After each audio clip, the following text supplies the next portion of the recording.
하나님의 말씀 함께 보겠습니다. 사도행전 16장 22절에서 32절입니다. 신약성경 사도행전 16장 22절에서 32절까지 봅니다. 무리가 일제히 일어나 고발하니 상관들이 옷을 찢어버리고 벗기고 매로 치료하여 많이 친 후에 옥에 가두고 간수에게 명하여 든든히 지키라 하니 그가 이러한 명령을 받아 그들을 깊은 옥에 가두고 그 발을 착고에 든든히 채웠더니 한밤중에 바울과 실라가 기도하고 하나님을 찬송하며 제수들이 듣더라. 이에 갑자기 큰 지진이 나서 옥터가 움직이고 문이 곧 다 열리며 모든 사람의 매인 것이 다 벗어진지라.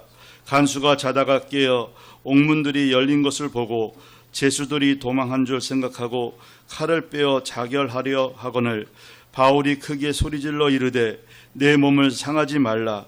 우리가 다 여기 있노라 하니 간수가 등불을 달라고 하며 뛰어 들어가 무서워 떨며 바울과 실라 앞에 엎드리고 그들을 데리고 나가 이르되 선생들이여 내가 어떻게 하여야 구원을 받으리까 하거늘 이르되 주 예수를 믿으라. 그리하면 너와 네 집이 구원을 받으리라 하고 주의 말씀을 그 사람과 그 집에 있는 모든 사람에게 전하더라. 아멘. 찬양대의 찬양으로 하나님께 영광을 돌리고 함께 화답하면서 은혜 나눕니다.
승리의 비결, 이런 제목으로 은혜 나눕니다.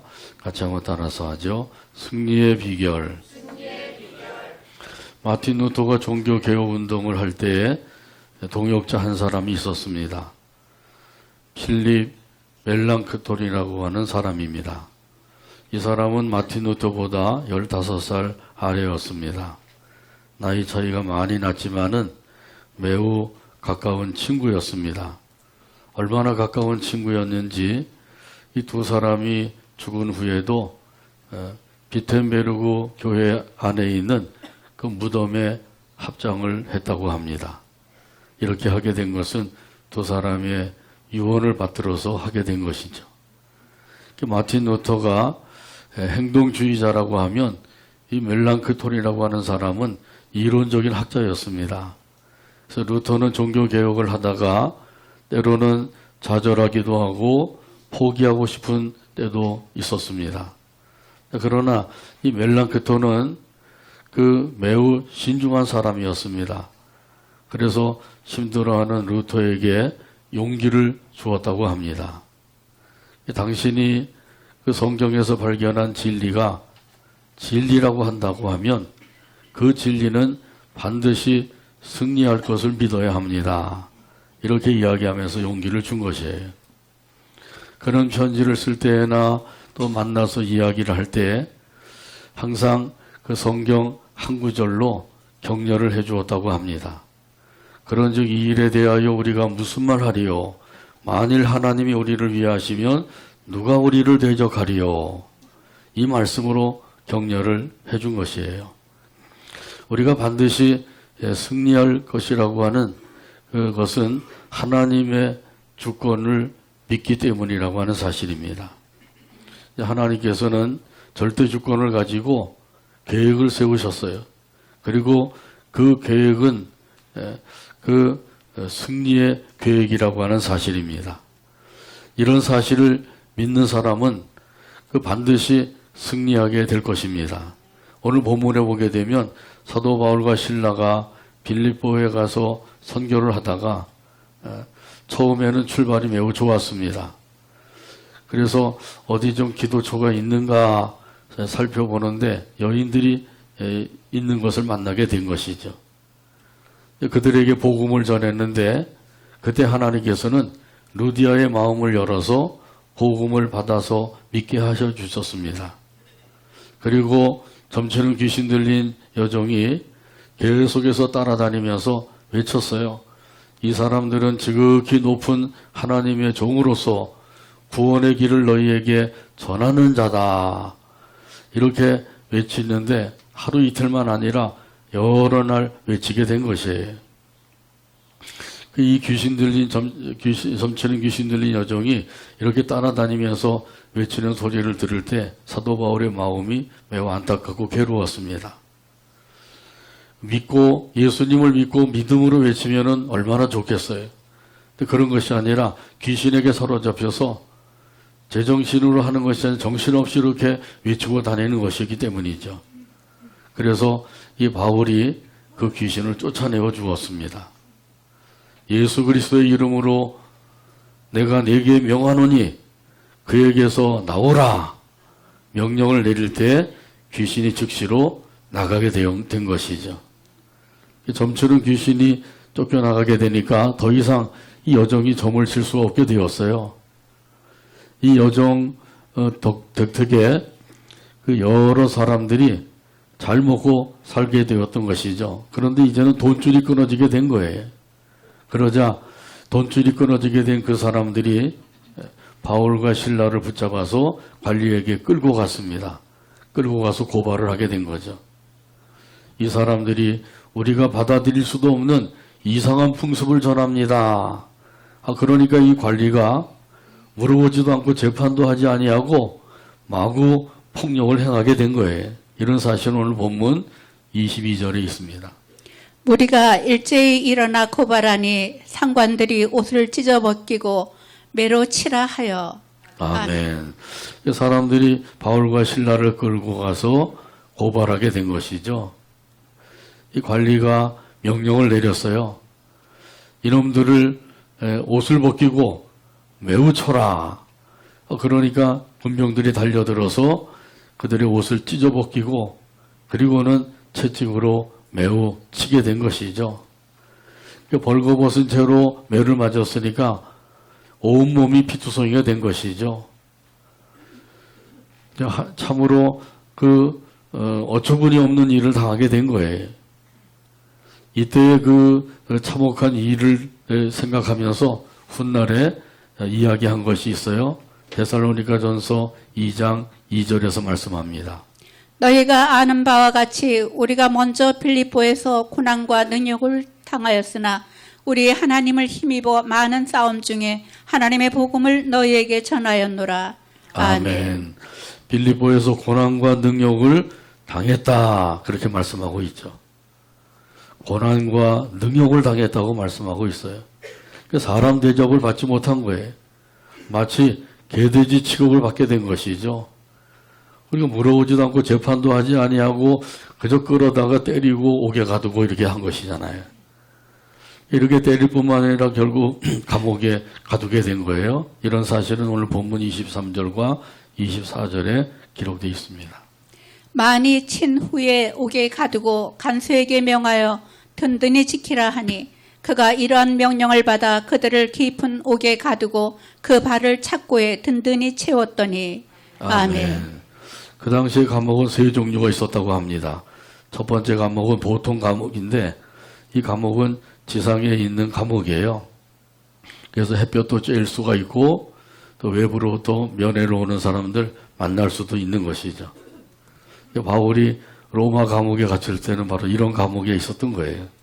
그래서 로마 형제들이 찾아와서 같이 만나서 이야기도 하고 그랬던 것이죠. 두 번째 감옥은 내옥이라고 합니다. 이 내옥이라고 하는 것은 그 깊은 감옥을 가리키는 거예요. 지상이긴 지상인데도 깊은 감옥이라서 햇볕도 들어오지 않고 옥문을 든든히 잠가두고 간수가 아주 철저하게 지키고 있는 감옥이죠. 면회도 되지 않는 곳이에요. 그리고 세 번째 감옥이 있는데 이건 지하옥이라고 합니다. 이 지하옥은 그 말 그대로 지하에 있는 감옥인데 햇빛도 들어오지 아니하고 여기에는 사형수들을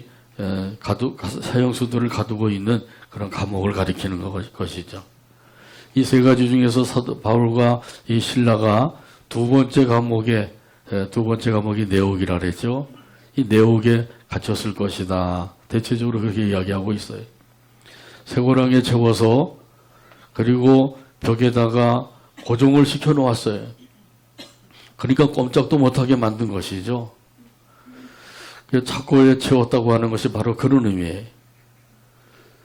채찍으로 맞아서 지금 온몸이 상처를 입고 쓰리고 아픈 상태에 있는데 이런 그 바울과 신라를 쇠고랑에 채워서 벽에다가 고정을 시켜 놓았으니까 꼼짝 못하는 상태에서 얼마나 힘들고 어렵겠어요.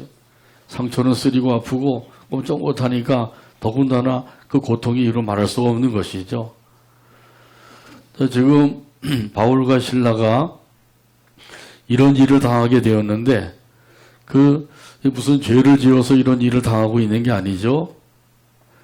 바울과 신라는 오직 이 빌립보에 와가지고 복음을 전한 것밖에 없어요. 그리고 점치는 귀신 들린 여종이 그렇게 따라다니면서 외치니까 그 점치는 귀신을 쫓아내준 것, 그래서 그 여종을 온전한 사람으로 만들어준 것, 잘한 것밖에 없는 것이죠. 그래서 사도 바울과 신라도 처음에는 이해할 수가 없었어요.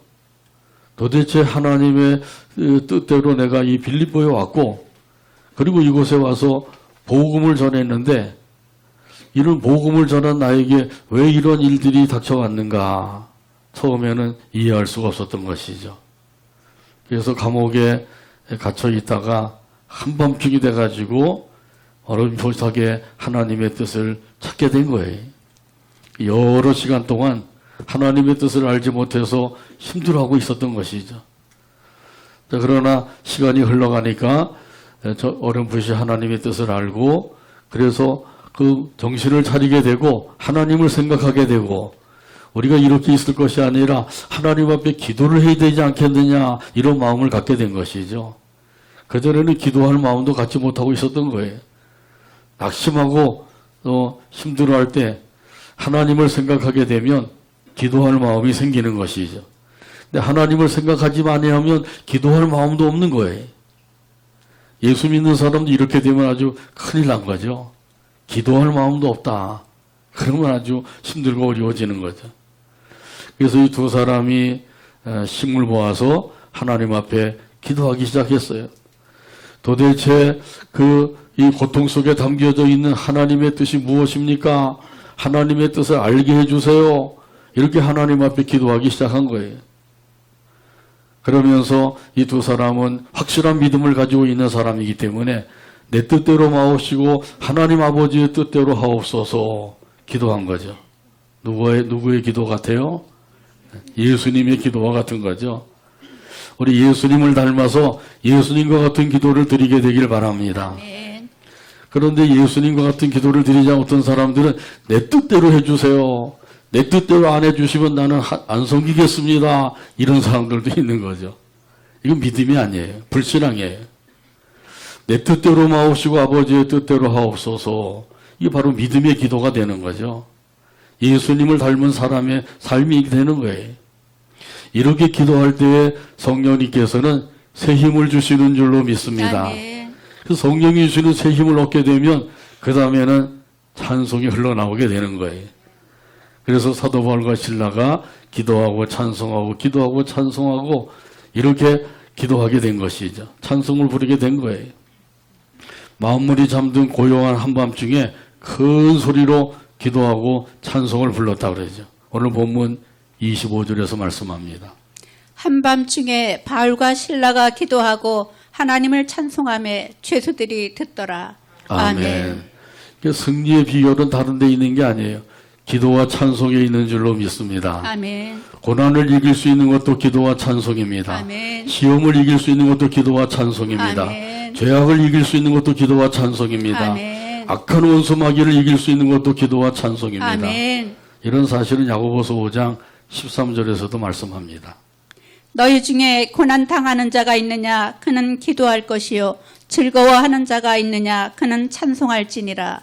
아멘. 한번 따라서 하시죠.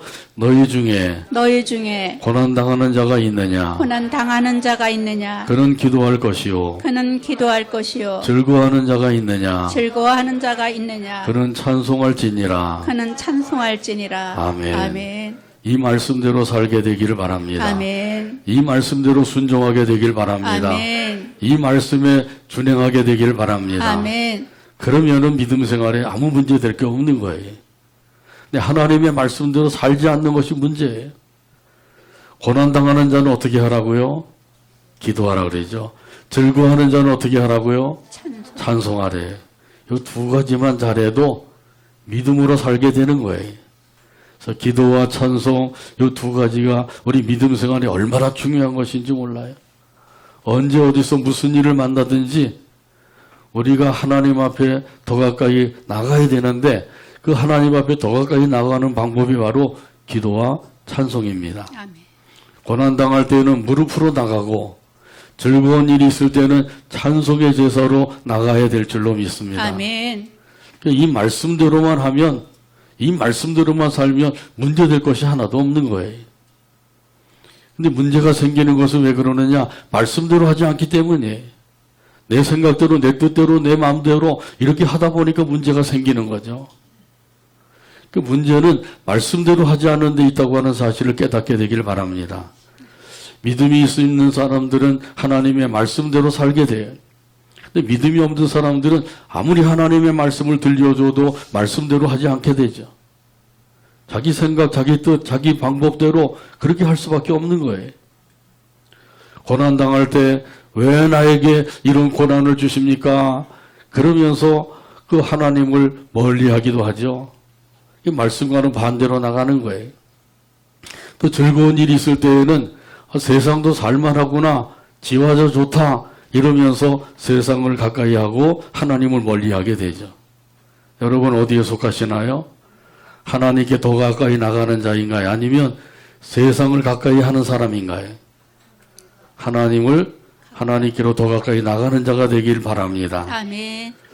이렇게 살면 그러면 이제 하나님께서 기뻐하시는 믿음의 삶을 살게 되는 거예요.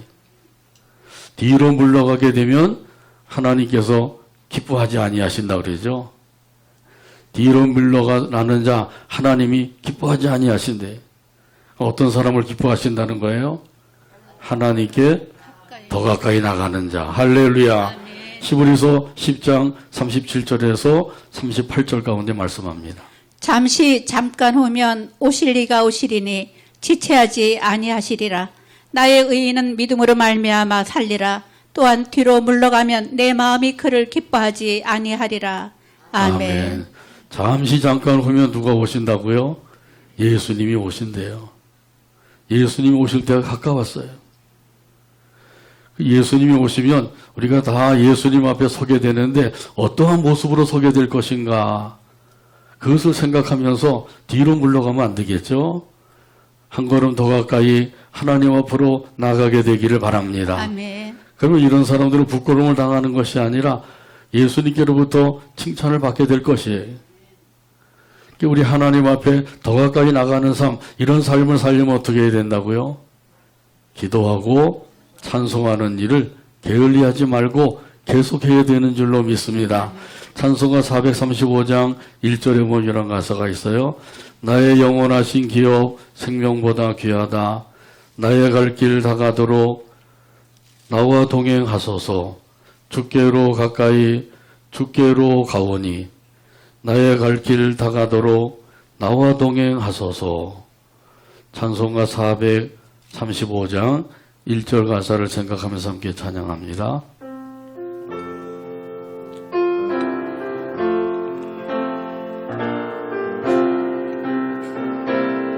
나의 영원하신 기여 나의 영원하신 기 생명보다 귀하다. 생명보다 귀하다. 나의 갈 길 다가도록 나의 갈 길 다가도록 나와 동행하소서. 동행하소서. 주께로 가까이 주께로 가까이 주께로 가오니 주께로 가오니 나의 갈 길 다가도록 나의 갈 길 다가도록 나와 동행하소서. 동행하소서. 아멘. 예수님과 동행하는 삶을 살려면 예수님께로 가까이 나가야 되겠죠. 예수님과 거리를 두고 그리고 예수님을 멀리하면서 나와 동행하소서 아무리 부르짖어도 그건 안 되는 일이에요. 예수님께 더 가까이 나가면서 나와 동행하소서 이렇게 할 때에 우리 예수님께서는 항상 우리와 동행해 주시는 줄로 믿습니다. 그래서 중요한 것은 가까이 나가는 거예요. 날마다 한 걸음 한 걸음씩 더 가까이 주님 앞으로 나가게 되길 바랍니다. 아멘. 그러려면 어떻게 해야 된다고요? 그렇죠. 기도와 찬송을 계속해야 됩니다. 기도와 찬송을 계속해야 된다는 것은 그저 하루 종일 기도하고 찬송만 하라는 게 아니에요. 1시간 이상 하루에 기도하시고 30분 이상 찬송을 부르고 한번 해보세요. 1시간 이상 기도하고 30분 이상 찬송 부르고 이렇게 하면 예수님 앞으로 한 걸음씩 더 나아가는 삶이 될 것이에요. 바울과 실라가 감옥에서 기도하고 찬송을 부를 때에 그때 놀라운 일이 생겼어요. 만약에 바울과 실라가 감옥에 갇혀서 불평하고 원망했다면 어떻게 됐을까요? 그러면 그들의 믿음도 파손이 되었을 것이고 그리고 그 회복의 역사가 없었을 거예요. 놀라운 일도 없을 것이고요. 그런데 바울과 실라가 처음에는 하나님의 뜻을 알지 못해서 힘들어했지만은 한밤중이 돼가지고 하나님의 뜻을 어렴풋이 알고 우리가 이렇게 있을 것이 아니라 기도하고 찬송해야 되겠다 해서 기도하고 찬송할 때 놀라운 일이 생긴 것이죠. 어떤 일이 생겼나요? 오늘 본문 26절에서 말씀합니다. 이에 갑자기 큰 지진이 나서 옥토가 움직이고 문이 곧 다 열리며 모든 사람의 매인 것이 다 벗어진지라. 아멘. 어떤 일이 생겼다 그래요? 큰 지진이 일어났다 그러죠. 그래서 감옥이 흔들렸어요. 하나님의 능력의 역사이죠. 초자연적인 역사가 일어난 것이에요. 그 지진이 얼마나 크게 일어났는지 옥문이 활짝 열리게 되었다 그랬어요. 그러니까 지진이 매우 크게 일어난 거죠. 더욱더 놀라운 일은 그 죄수들에게 채워져 있었던 그 모든 착고가 다 풀리게 된 거예요. 쇠사슬이 다 풀어지게 된 것이죠. 그래서 여기 본문에 보면 이렇게 말씀하셔요. 모든 사람의 매인 것이 다 벗어진지라. 할렐루야. 아멘. 다 벗어졌대요. 이거야말로 자유를 얻게 되었다고 하는 말씀이죠.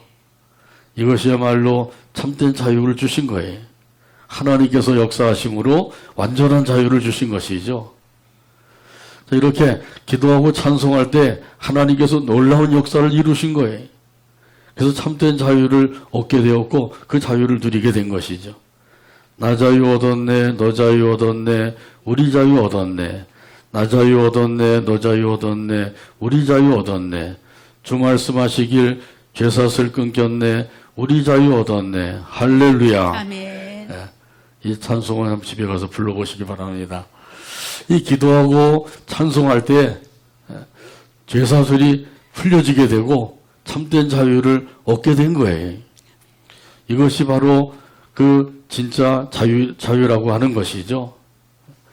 감옥에 갇혀 있었지만은 이 바울과 실라는 참된 자유를 얻게 되었어요. 마음의 자유가 이루어지게 된 것이에요. 이 마음의 참된 자유가 임하게 되면 그러면 제일 먼저 찾아오는 것은 평안이라고 하는 것이에요. 마음이 평안해집니다.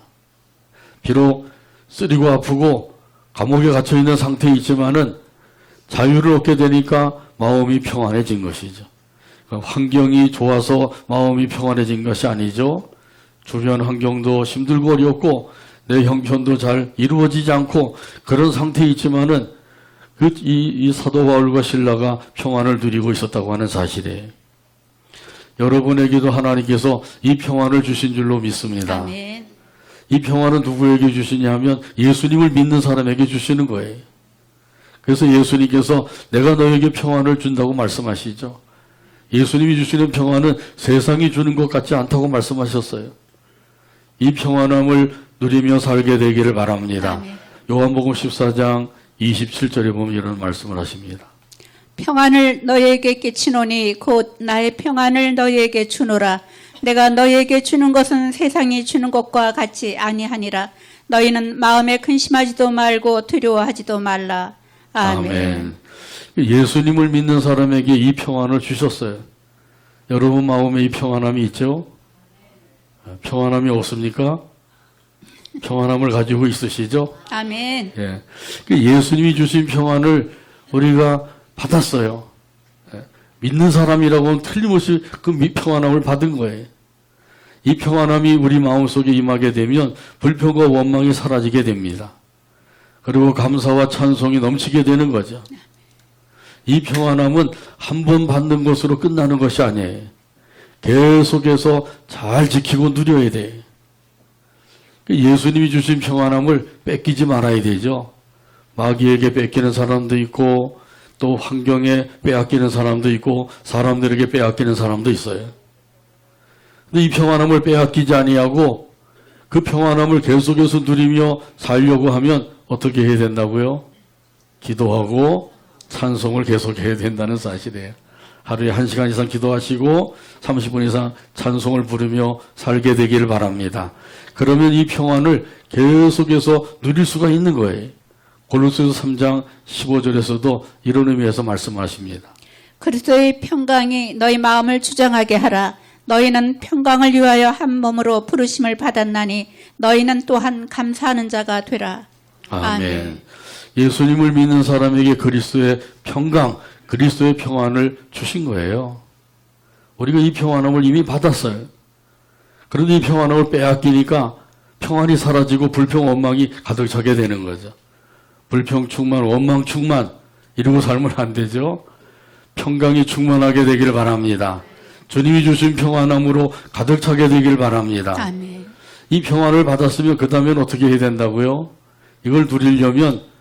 그리스도의 평강이 너희 마음을 주장하게 하라. 이렇게 말씀하셨어요. 한번 따라서 하시죠.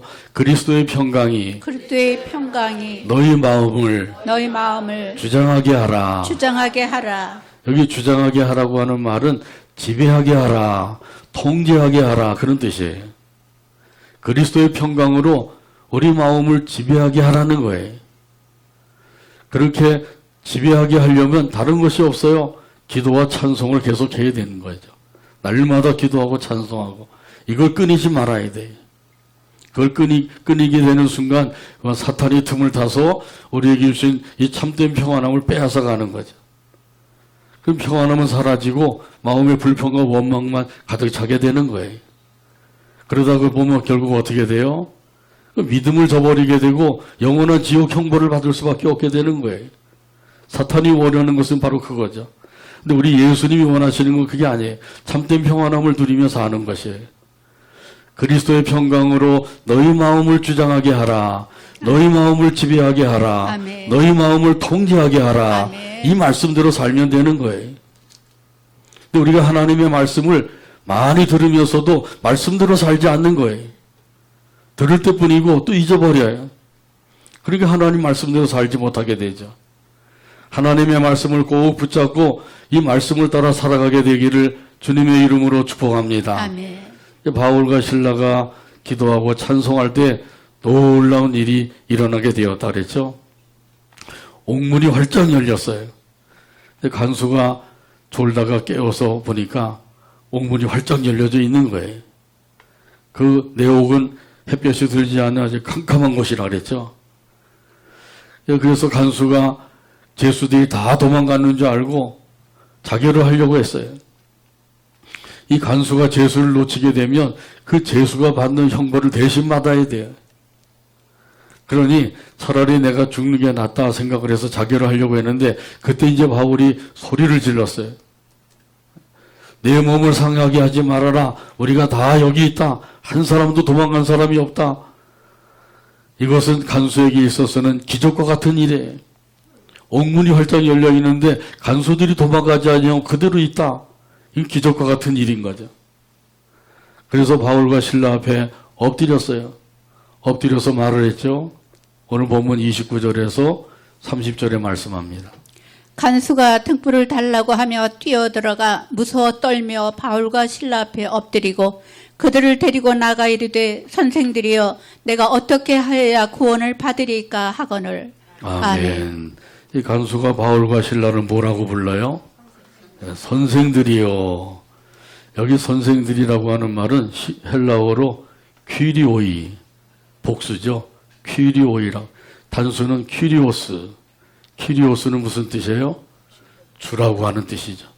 예수님을 부를 때 퀴리오스 그렇게 부르는 거예요.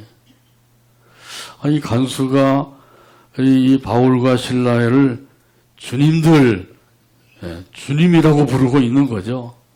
참으로 놀라운 일이죠. 아니 어떻게 해서 그렇게 사람을 마치 예수님처럼 부를 수가 있는가 이렇게 생각할 수가 있는데 이 간수는 이런 그 기적적인 일들을 만나면서 바울과 신라를 향한 경외심을 갖게 된 거예요. 하나님을 향해서 갖는 경외심을 바울과 신라를 향해서 갖게 된 것이죠. 그래서 이런 경외심을 가지고 선생들이요, 주님들이요 이렇게 부르게 된 거예요. 자기도 모르게 그렇게 부르게 됐겠죠. 그러면서 물어보았어요. 구원에 대해서 물어보게 된 거죠. 선생들이요, 내가 어떻게 하여야 구원을 얻으리까? 이 구원에 대해서 물어보게 되죠.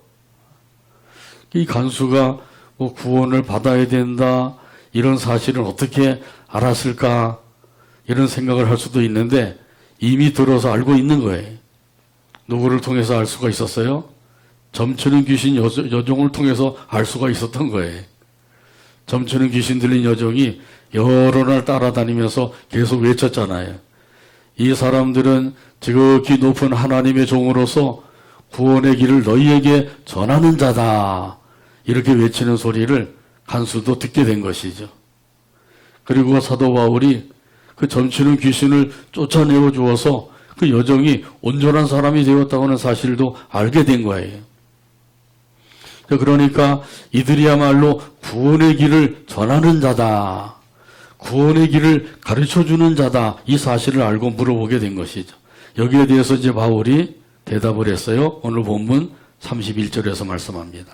이르되 주 예수를 믿으라. 그리하면 너와 내 집이 구원을 받으리라 하고. 아멘. 주 예수를 믿으라.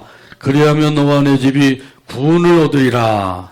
주 예수를 믿으라. 그리하면 너와 내 집이 구원을 받으리라. 아멘. 이 말씀이야말로 복음이죠. 복음을 믿고 있죠. 이 믿음을 가지고 살고 있는 줄로 믿습니다. 아멘. 예수님을 믿으면 그러면 구원을 받을 뿐만 아니라 우리만 구원받는 게 아니라 너와 내 집이 구원을 받는데, 그러니 이 말씀대로 살게 되면 얼마나 복된 거예요. 그래서 이 간수가 예수님을 믿게 되었어요. 자기만 믿은 게 아니라 온 가족이 믿고 세례를 받게 된 거예요. 사도 바울과 신라가 감옥에 갇혀서 하나님께서 복음을 전하러 온 우리를 왜 이렇게 매를 맞고 옥에 가두게 하십니까? 만약 불평 원망하고 있었다고 하면 이런 일들이 없었겠죠. 그런데 하나님의 뜻을 어렴풋이 깨달으면서 기도하고 찬송할 때, 그럴 때 이 사도 바울과 신라가 승리의 삶을 살게 되고 놀라운 구원의 역사가 이루어지게 된 거예요. 간수와 가족만 구원받은 것이 아니라 그 감옥에 있었던 죄수들도 구원받을 수가 있었던 것이죠. 하나님의 역사는 참으로 놀라운 역사예요. 우리 인간의 생각을 초월해서 역사하시는 하나님의 능력의 역사가 있는 줄로 믿습니다. 아멘. 이렇게 해서 하나님께서는 사도 바울과 신라가 승리하게 하신 거예요. 고난과 역경을 만났을 때에도 기도하고 찬송하며 승리하게 됩니다. 여러 가지 시험과 어려움을 당할 때에도 기도와 찬송을 하면 승리하게 되는 거예요. 아멘. 죄악도 이기고 마귀도 이길 수 있는 것이 바로 기도와 찬송이에요. 그래서 하나님께서 우리에게 원하시는 것은 승리의 삶입니다. 영적인 싸움에서 승리하게 되기를 바랍니다. 아멘. 그러면 하나님의 놀라운 역사가 우리 가운데, 우리 가정 가운데 이루어지게 되는 줄로 믿습니다. 아멘. 이런 의미에서 오늘 본문 32절, 32절 다 찾아서 같이 한 목소리 읽고 오늘 말씀했습니다. 주의 말씀을 그 사람과 그 집에 있는 모든 사람에게 전하더라. 아멘. 기도합니다. 하나님 아버지 감사합니다. 오늘도 사랑으로 인도해 주시고 또 함께 모여서 찬양하며 경배하며 영광을 돌리게 하시니 감사합니다. 주신 말씀대로 기도와 찬송을 끊이지 아니하고 계속해서 함으로 승리의 삶을 살아가는 우리 모두가 되게 하여 주시옵소서. 예수님의 이름으로 기도하옵나이다. 아멘.